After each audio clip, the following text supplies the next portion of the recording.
छोटी बहू। चाहे कोई कुछ भी कहे, लेकिन तुम मेरी पत्नी हो और मेरा ही फैसला होगा ये। फिर भी अगर तुम मायके जाने से मना कर देती हो, इनकार कर देती हो या कोई भी बहाना बना देती हो ना, तो एक बात कान खोल के सुन लो, मैं तुम्हारी कोई भी जिम्मेदारी नहीं उठाऊंगा। तुम्हारा और मेरा रिश्ता खत्म, समझ गई?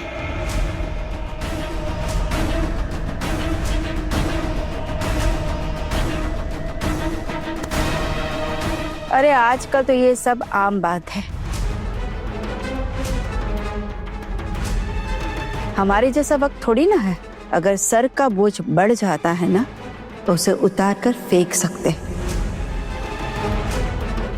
बोल्टू, तोड़ दे ये रिश्ता।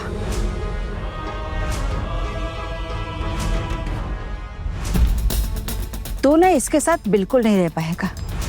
वो क्या है ना, ये तो बेवकूफ है ही, और ऊपर से अब ये शैतानों की शिरोमणि बन चुकी है। एक दिन के लिए मेरे मायके क्या चली गई, तू इससे रिश्ता तोड़ने की बात कर रहा है? सुनिए ना, मैं ना आपके सामने हाथ जोड़ती हूँ, मुझे मायके मत छोड़ कर आइए। मैं कहीं नहीं जाना, मुझसे बहुत बड़ी गलती हो गई। मैं दोबारा कभी नहीं करूंगी। मुझे आप तलाक मत दीजिए ना। मैं पैर पकड़ता हूँ, मुझे तलाक मत दीजिए। मैं कहाँ जाऊंगी?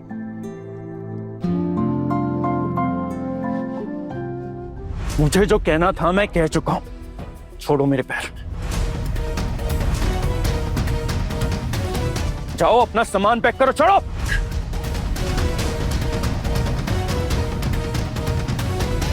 चेक करना आपके लिए इतना आसान नहीं होगा पोल्टू दादा। खबरदार, मैं तुम्हें आखिरी बार वार्न कर रहा हूं, मेरे मामले में अपनी टांग अड़ाना बंद करो। ये हमारा पर्सनल मैटर है, तो तुम कुछ ना बोलो तो ही अच्छा है। यहाँ बात टांग अड़ाने की है ही नहीं, यहाँ बात एक औरत के हक की है, और किसी औरत के हक की लड़ाई के लिए मैं तो अपनी जान तक दे दूंगी।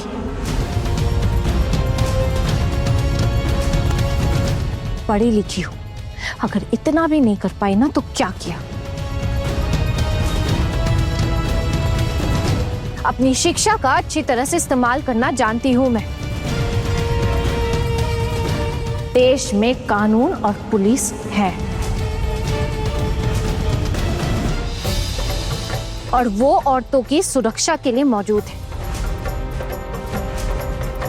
अगर आज आपने मेज दीदी के साथ कुछ भी भला बुरा किया ना, तो मेज दीदी भी आज पुलिस के पास जाएंगी।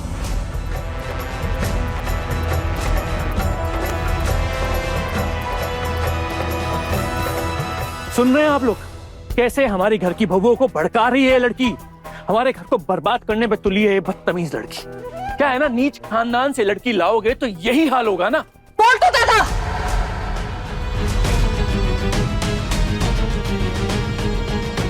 अपनी जुबान पर काबू रखिए, वरना मैं भूल जाऊंगी कि आप मेरे रिश्तेदार हैं।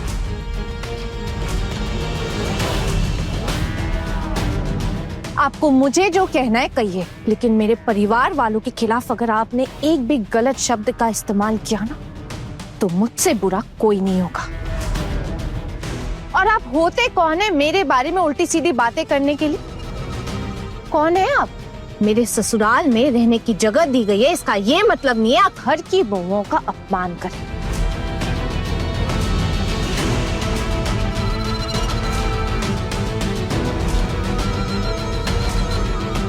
ए लड़की, क्या कहा?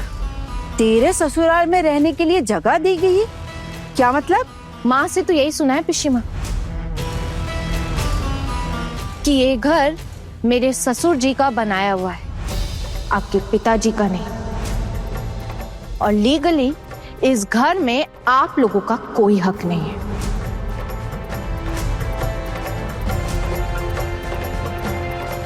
जब आपके पति गुजर गए थे तब आप अपने बच्चे के साथ यहाँ रहने आई थी।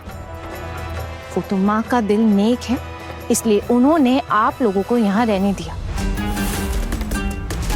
और हम सब भी काफी अच्छे हैं, इसलिए यहाँ आपके साथ एडजस्ट करके चलने की कोशिश कर रहे हैं। लेकिन इसका ये मतलब नहीं कि आप बार बार हमें इस तरह परेशान करती रहेंगी, धमकी देंगी और उसके बाद आप हम सब से उम्मीद करेंगी कि हम आपकी इज्जत करें।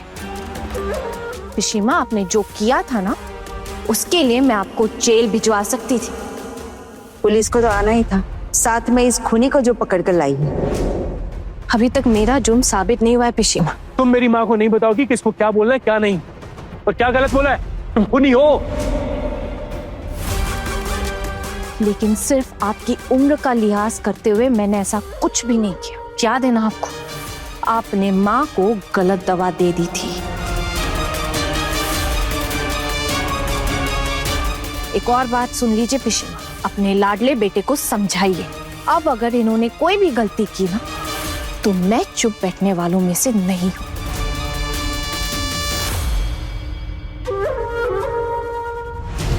क्या करोगी तुम? क्या करोगी क्या तुम? हाँ, उल्टू दादा बस कीजिए, प्लीज ऐसे बातें मत करिए। मुझे तो तेरे गुस्से का कारण ही नहीं समझ में आ रहा है। अरे एक दिन ही हमारे साथ क्या चली गई, तू उससे रिश्ता तोड़ने की बात कर रहा है, उसे तलाक देने की बात कर रहा है। तुझे पता है कितनी बड़ी बात कह रहा है तू? हाँ कह रहा हूं, मेरी पत्नी है और मेरे बनाए हुए नियम के अनुसार ही चलेगी वो।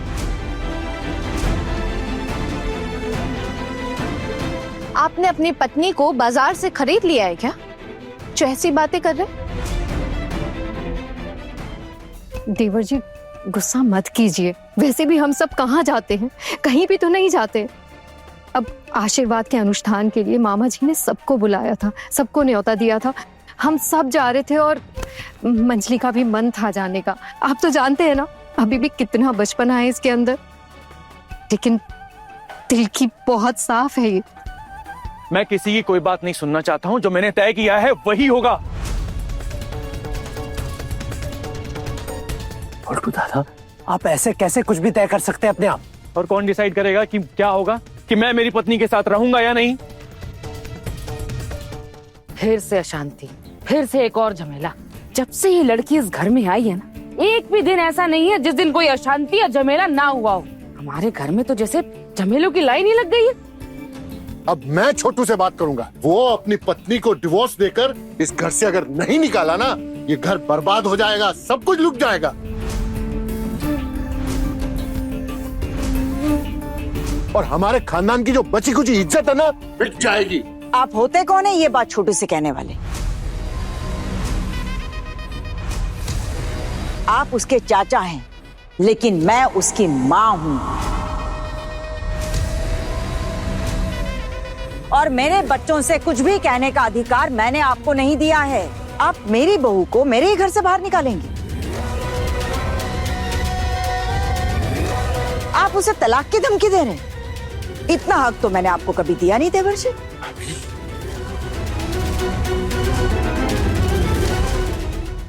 रहने दीजिए, आप कुछ मत बोलिए, क्योंकि इनकी जरूरतों का जुगाड़ तो ये लड़की कर ही रही है ना, इसीलिए तो सर का ताज बना के रखा हुआ है ऐसे। क्यों रे छोटी, ऐसी क्या जरूरतें हैं मेरी जो मुझे उसके लिए किसी की जुगाड़ की जरूरत पड़े? और ये बात भूल गई कि इस घर में मैं ही तुझे बहू बनाकर लेकर आई थी। देखो आज ये मेरे ही सर पर चढ़कर नाच रही है, और मुझे पता है कि तुझे ये हिम्मत कहां से आ रही है। और एक बात आप भी सुन लीजिए ठाकुर जी, कि आपको इस घर में रहने का तो कोई हक है नहीं।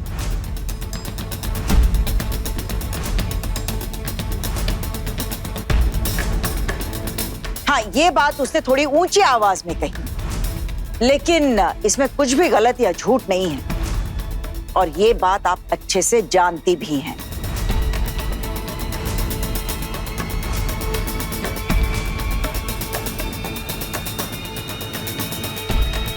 एक और बात है पिशीमा, जिस पुलिस केस में आप मुझे फंसाने की कोशिश कर रही थी ना, वो मैं कभी भी ओपन करवा सकती हूँ।